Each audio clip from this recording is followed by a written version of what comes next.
Assalamualaikum warahmatullahi wabarakatuh. Selamat sore rekan-rekan.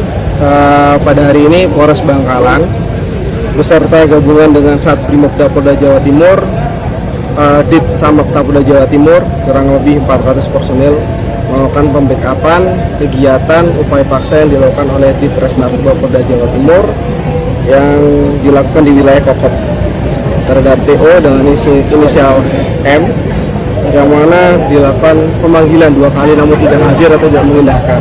Maka berdasarkan pasal 112 ayat 2 KUHP, penyidik dalam hal ini membawa surat perintah membawa sekaligus melakukan beberapa upaya paksa berupa penggeledahan maupun penyitaan terhadap beberapa aset miliknya terkait dengan tindak pidana pencucian uang dengan tindak pidana pokoknya adalah terkait dengan narkoba.